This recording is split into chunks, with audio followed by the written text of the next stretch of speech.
excited? Like, everybody is going to be like, you're going to go potty with everybody. Yeah. Yeah, it's exciting. Okay, so those will be up in the bathrooms for your viewing pleasure. Okay. Come on up, Justine. You can give her a round of applause. Yeah.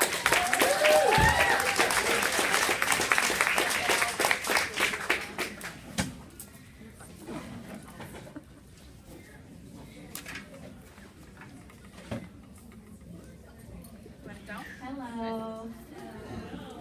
I'm going to get situated just real quick because I can't stand and do this, okay?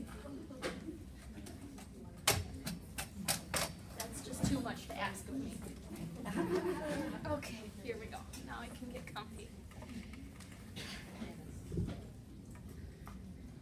Many have asked if I am nervous, and I am quite.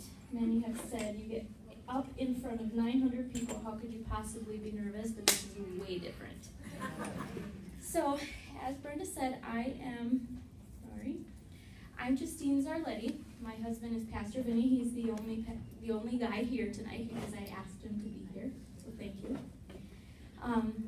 Many of you already know, but if you're new, he's the worship pastor here at New Life, and we have 3 little people.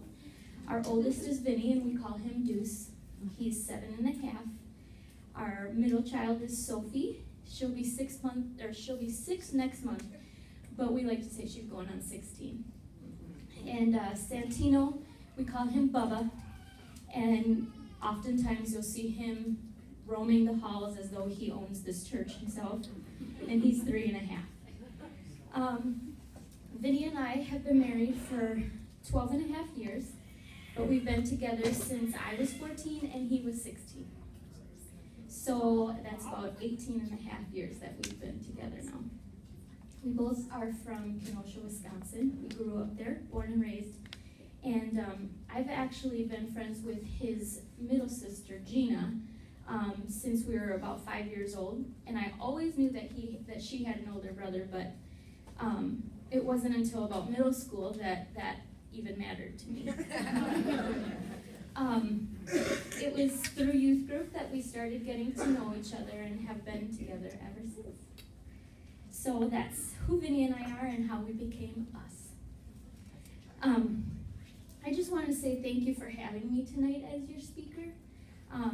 I promise I'll try and do my best to not take up the whole night because I do want you guys to have some interactive time later on. And I'll explain that when I'm done, but I can't promise you that I'm not going to cry because I've already been on the verge of tears like 3 times tonight, just by people asking me how I'm doing. So this is very much out of my comfort zone. As I said before, yes, I get up in front of 900 people and I sing weekly, but I don't speak in front of people. And it's even more nerve-wracking to speak about me. So, putting myself out in front of people, even when singing, makes me quite nervous. So knowing I was going to do this tonight just about put me under. So anyway, well, I just wanted to pray quick and just to help me try and get more at ease. So, Lord, I want to thank you so much for tonight, Lord. I thank you for each and every one of these women that are here tonight, Lord. And I thank you so much for Vinny and that he came to support me, Jesus. And most of all, God, I'm so thankful for your support and your presence here tonight. God, let my words be your words and give me peace. I pray that each woman's heart would be open to your word tonight, Lord God, and to my testimony. And that even if it speaks to one person, God, it's so worth it and it's for your glory. I love you so much, Lord. Amen. Amen. Number 4. Okay. So lately, God's been really challenging me in different areas of my life. And when I was asked to be a point person for one of the LNOs, I decided on December. I was thinking of what all we could do, what my theme would be, would I have someone speak, just all different things that come along with LNO that I now know how much work you put into. And So anyway, I was on a trip back in October with my girlfriends, and I shared with my friend that I was having a bit of a hard time trying to figure out what I was going to do for tonight. At that time, I shared with her what I had in mind. And what I had in mind at that time was that I was going to ask one of my good friends to share her story of what she had gone through recently. And then it was going to kind of tie in with Jesus' birth. And so through that, we came up with restoration and hope. I still didn't know exactly how God wanted to use those things, but then I decided I was going to go and email her. And right when I went to press send, I paused. And I just had this feeling of, don't send it. And I guess I wasn't really at peace at that time, I guess you could say. So I talked to Vinny, I set that aside, kind of saved it as a draft.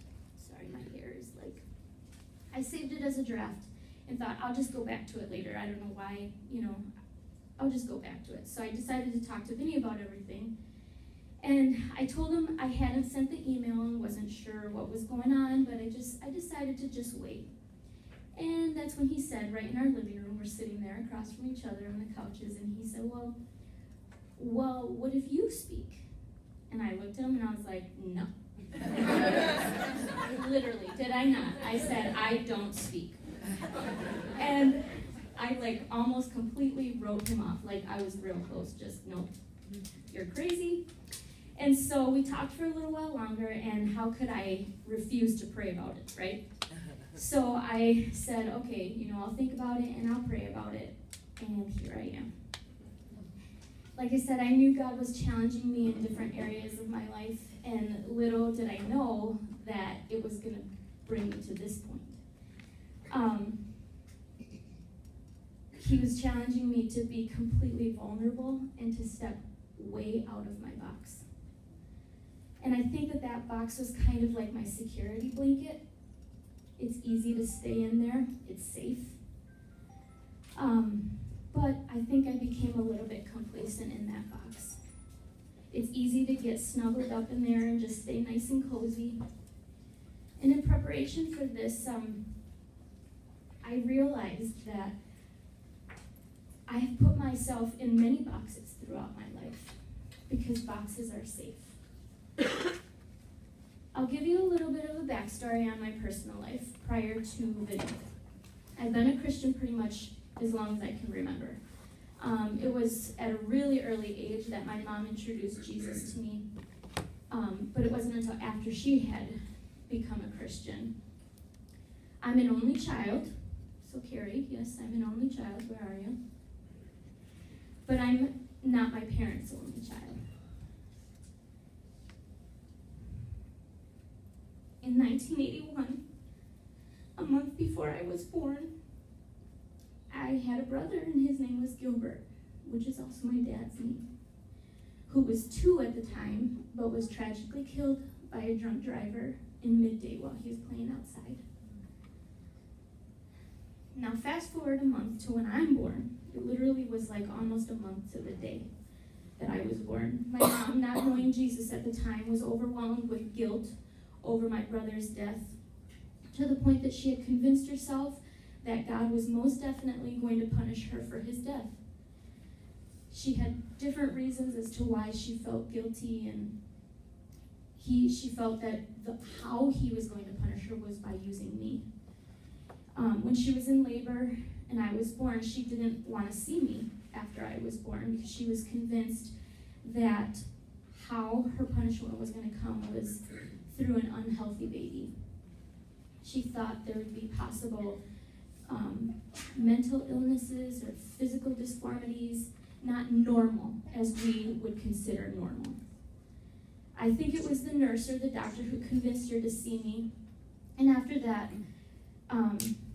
there was still so much fear instilled that ranged from the death of my brother, so much that we lived in an alley down the street, down the alley from my grandparents, because when you live in an alley, there's not very much traffic. And when there's not traffic, that means there's no way for me to get hurt while I'm playing outside. So there was my first box. If I stayed within this box, which was outlined in fear, the fear that I didn't ever want anything bad to happen because my parents had been through way too much through losing my brother. And I saw the ramifications that it took on my parents' lives, their relationship, and their marriage.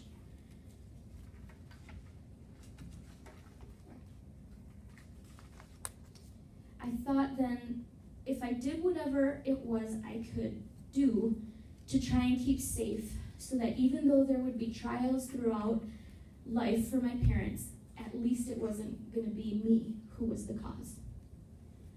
Growing up, I always knew that my parents loved me and supported me. They made many, many sacrifices for me. I knew that whatever it took, they wanted the best for me, and they were going to do whatever it took to make that happen.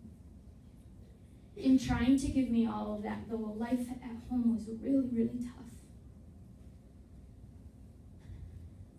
Now hear my heart. I love my parents. I love my parents to death. And in no way am I trying to hurt them or even blaming them for what I'm going to share. And I did share all of this with them before I decided to come up here, and I got their blessing to be able to incorporate all of this as this is what my testimony is. But life at home was really, really tough.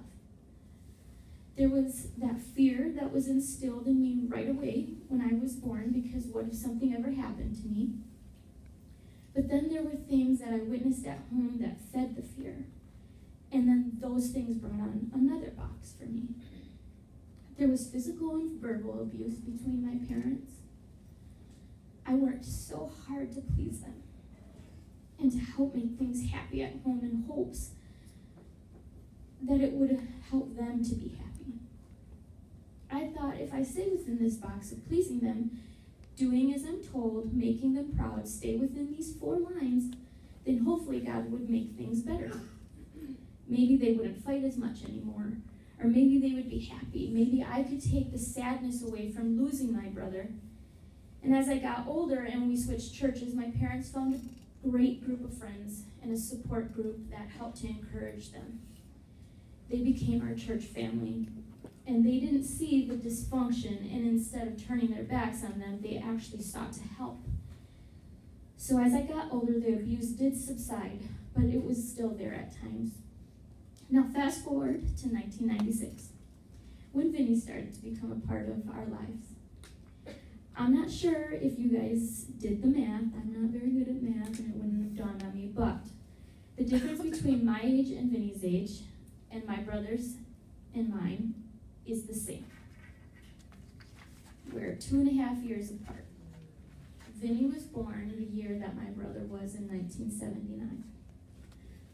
Although my parents had come such a long way after my brother had died, it took them years to really, actually deal and grieve his death. I wasn't allowed to date quite yet when Vinny started coming around, so we did a lot of hanging out with my parents. I mean a lot. In some ways, it was kind of like a courtship, which is kind of cool. It was during that time, for my dad especially, his healing from the loss of my brother started to take place. It was right around, we had never really had pictures of my brother up, and it was during probably the first year of Vinny becoming part of our lives that pictures started to come up, and my parents would go to the gravesite, and I mean, for some that helps, for some it doesn't. For them it did. Never would they have ever wanted to try and take the place of Vinny's parents. But for mine, it was like they were getting their son back. Once mine and Vinny's relationship started getting more serious, little did I know that my dad had already considered Vinny as his son. So when Vinny asked for my hand to be able to propose, my dad told him he already knew that he was going to be my husband. So they had another son, they had me, and our family was complete. As I got older into my middle school and high school years, I was a pretty confident person. And I had a pretty decent amount of good friends. I went to private school, so my class was pretty small, smaller than normal public schools. I was very active in sports, band and choir. I never really was one of the ones that went for the solos because I was always just too fearful and too timid to do that. Plus, it seemed like there was always someone way better that could do it, do a better job, and was way more confident than I was. So I always thought maybe I could shine on the softball field or the volleyball court instead. But I still loved choir regardless. I graduated and was ready for the next chapter in my life, which was college. I went to North Central University, which is in Minneapolis, for a year. And hoping, but trying not to get my hopes way too high, was that Vinny would propose to me and ask me to marry him.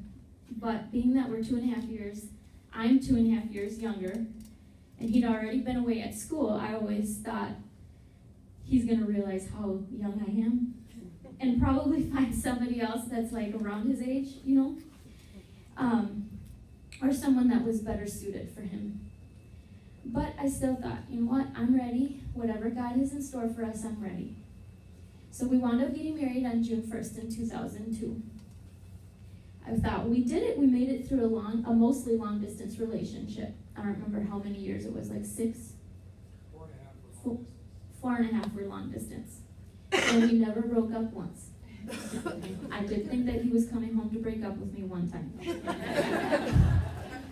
It was a surprise gone bad. After we got married is when we got involved at Eden Prairie Assembly of God. We hadn't really sang together much. I was on our youth group worship teams while in middle school and high school, but Vinny was already away at school. And so we never really were involved together. I think we had maybe 1 year together, but again, I wasn't as involved then as when he was gone. I was so nervous the first time that I got to sing with him. My sister-in-law always says, she describes his voice as butter. It's so smooth and wonderful. And so I thought, how on earth could I ever sing with that, you know? Slather it on out. So anyway, we got involved at church and I started singing on worship team there with him. That's kind of where my singing out really started.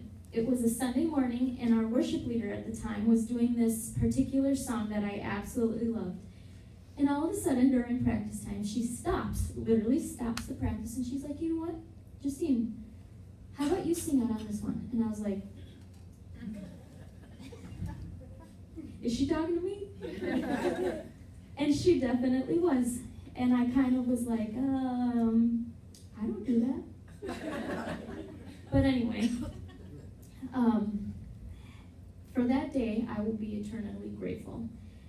And honestly, I actually just messaged her not too long ago to kind of tell her that story of how it was because of her that little poppy seed of confidence was instilled in me.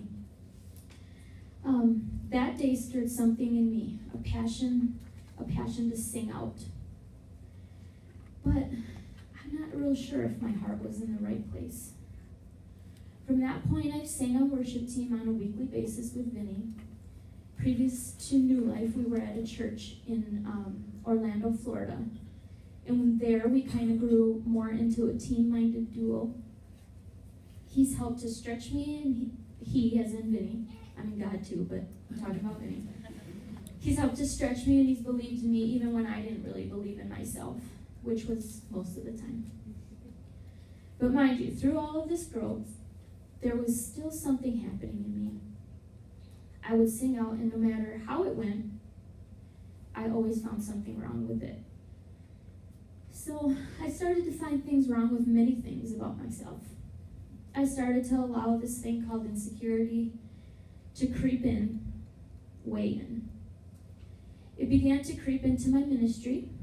As a worship team leader, I would think, they're way better than you are. You should probably just let them sing. It'll sound way better. It crept into my marriage. I would think, Is there someone out there that's better suited for Vinny? He deserves so much more. And after I started having my babies, there it was. And I always thought if something happened to me, Vinny would find someone else that would be such a better mom. Or I'm such a terrible mom. And then it went back into my ministry. And as I started to lead out on my own, like when Vinny was gone from time to time, I forgot to wear my waterproof mascara.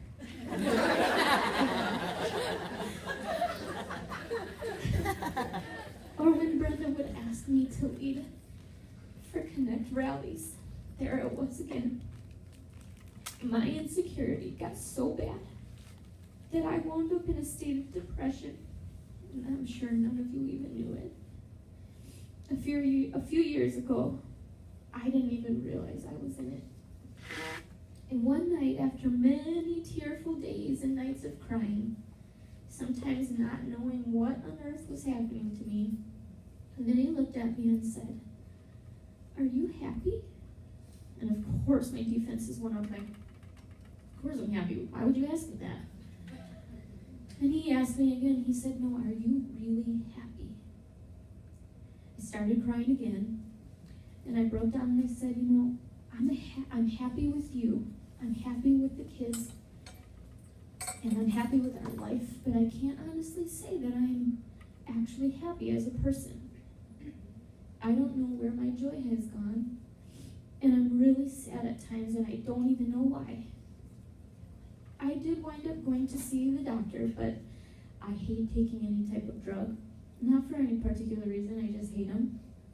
But I did end up going on taking something for a very short period of time. Now, I'm thankful for the scientists out there that God put on this earth and gave them the knowledge to be able to create those things, the medications that help us when we need them. And by no means, if anyone else is on it, so be it. No judgment. But I just knew in my heart that that wasn't what I needed. I knew that my healing had to come from Jesus. But I had to let him do it. So I stayed in my box of insecurity for a really, really long time. I thought, I can deal with this on my own. But then this box became really, really dark, really fast.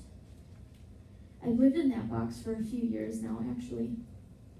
So this year, when the box started stretching and started bursting at the seams of insecurities, I knew I had to do something. I hated who I was. I hated the way I looked. I started to think things like others were beginning to be asked to be used as worship leaders over me, so of course they hated me and thought I was a terrible worship leader. Vinny would rather have so-and-so being used instead of me. There'd be days where I'd yell louder at my kids than I should have, and I thought I was not fit to be my kid's mom.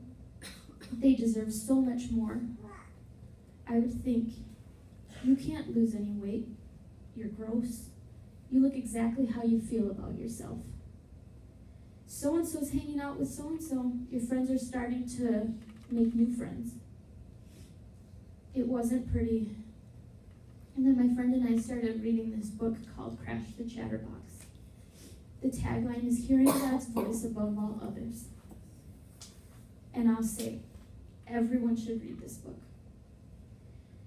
It's all about how Satan takes his lies and instills them. He creeps them into your life without you even realizing it.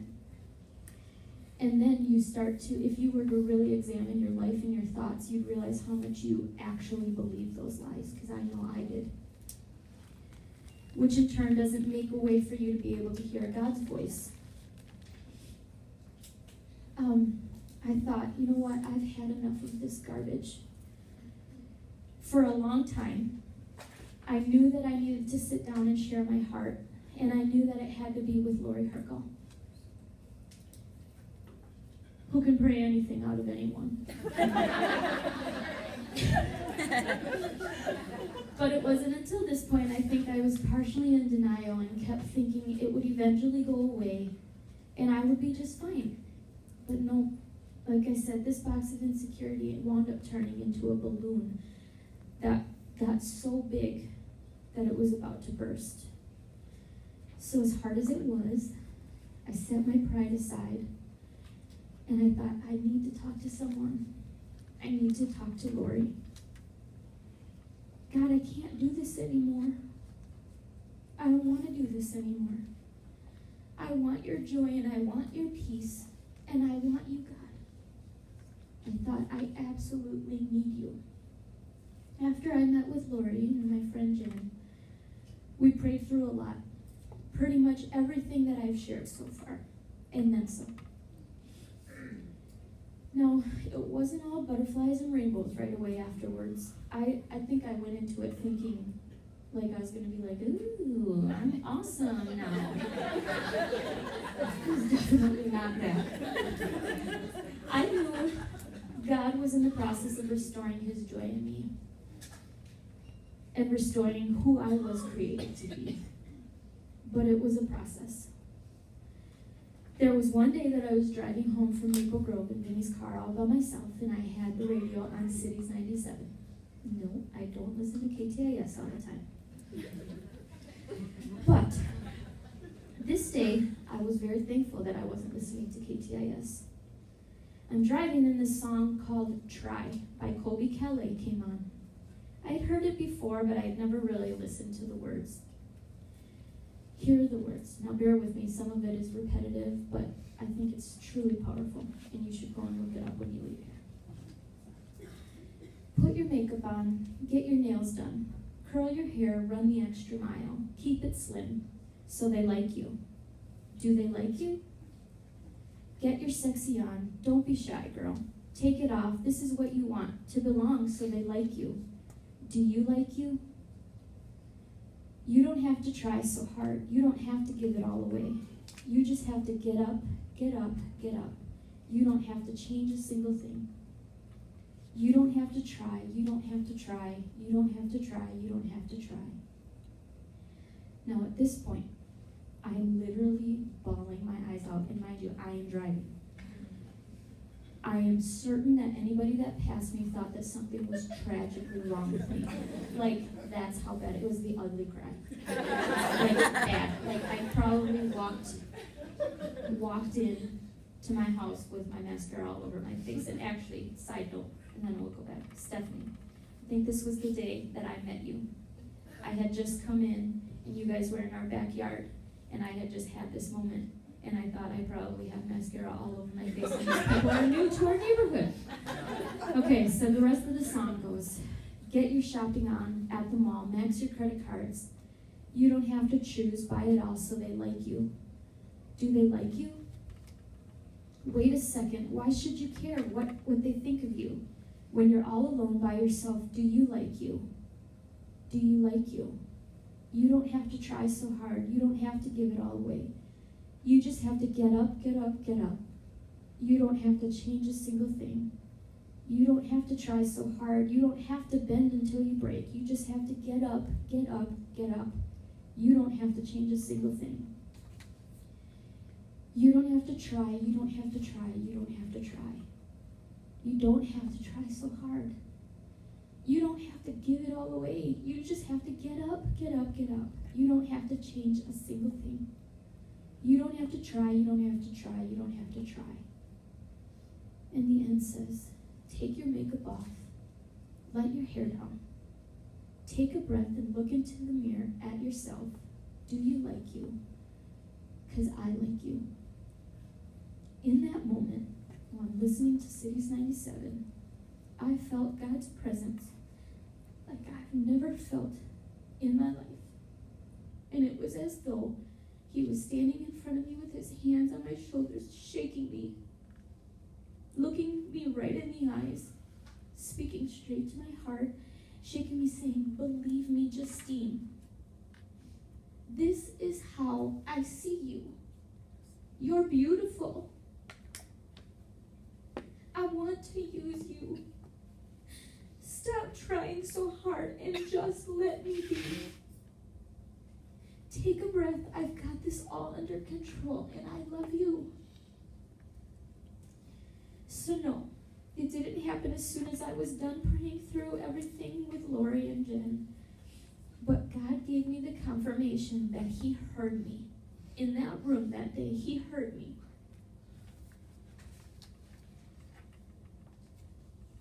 It was as though He was saying I could step out of all of those boxes because as unsafe, fear-filled, continually fighting against insecurities, crazy of a journey that He was going to take me on, I could trust Him.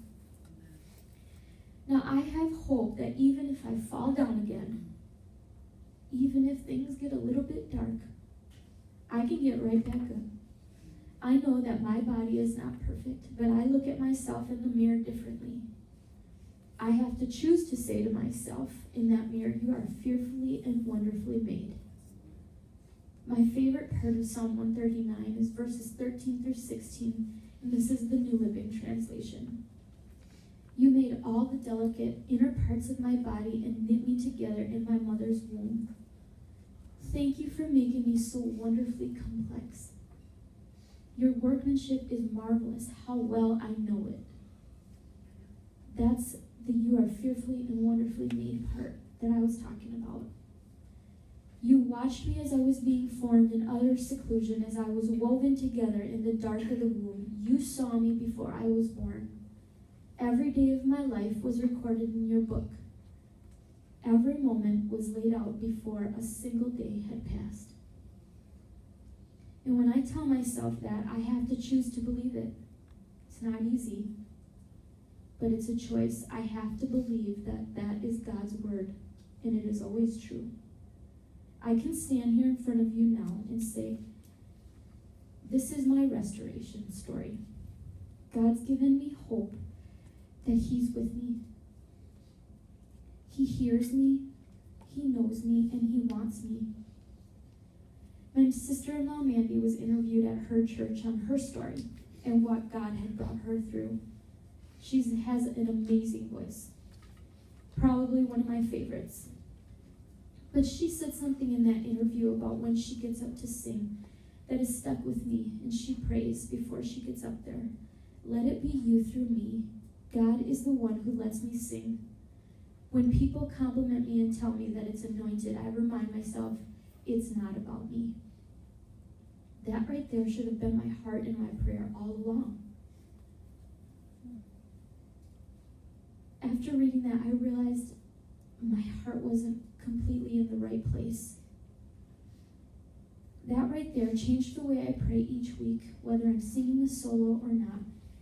She said, God is the one who lets me sing. What an honor. It's an honor. I looked up the definition of honor, and here's a couple. The privilege of being associated with the receiving of favor from a respected person. Special rank or distinction. God has chosen me to be associated with Him. He's chosen me, and He's chosen us. He's so proud of me and of you and wants us to represent Him. What a privilege to represent the most amazing of them all. Like, think about that. He's the best of the best, and He's chosen us to represent Him. I'm honored to be used by God, and that has also become a prayer of mine each time I get up to sing in front of you each week. Ultimately, the only glory I'm seeking is to glorify Him. I don't ever want to lose sight of that. And I hope that you all know that I'm honored to have been able to be used by God to speak to you guys tonight. I'm certain that I would not have been able to do this if it wasn't for Him, helping me to realize you've got this because I got you. So thank you.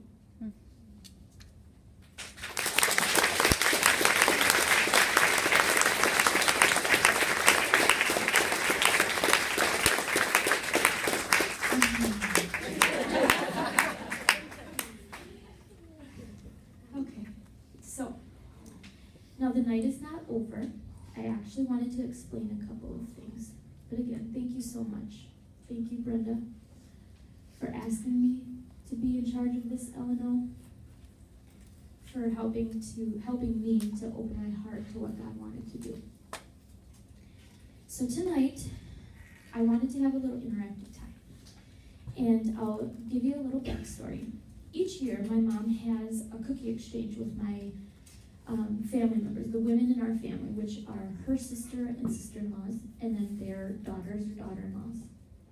And, or if their kids have significant others, it's always a hodgepodge of people. But anyway, every year they go to my mom's house, which is actually tomorrow. They're all going to meet at my mom's house, and they each bring an ornament. And they're asked to bring an ornament that represents that year for them. And then they exchange it with each other.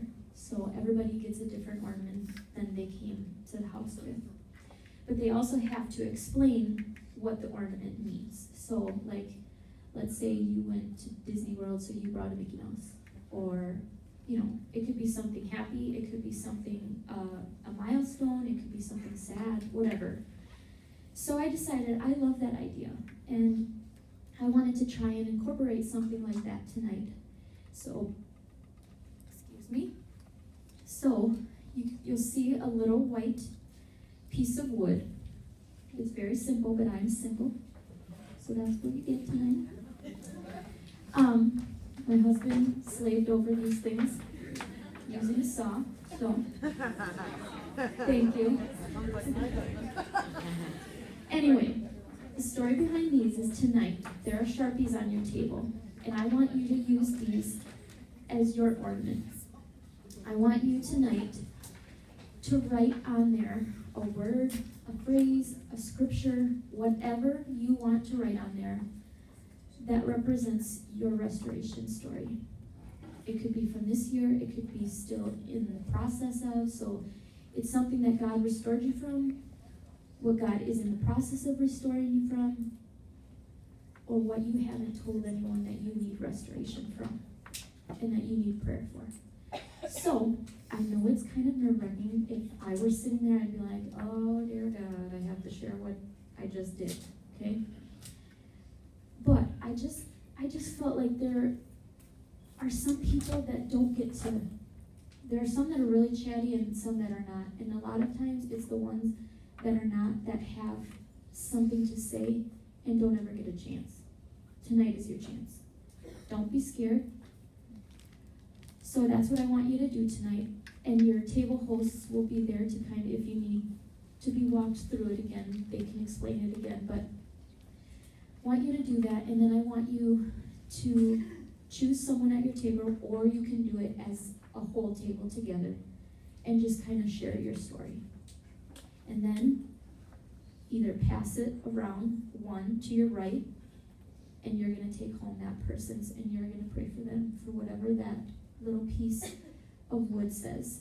And it'll be a constant reminder. You can use it as an ornament, you can use it as part of your keychain, whatever, wherever you need to put it, to remember tonight, and to remember the person that you sat next to and what you're going to constantly pray for them for.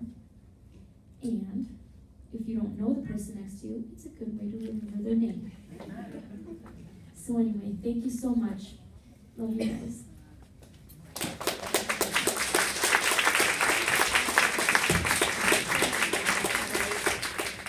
Don't leave. Get to talking.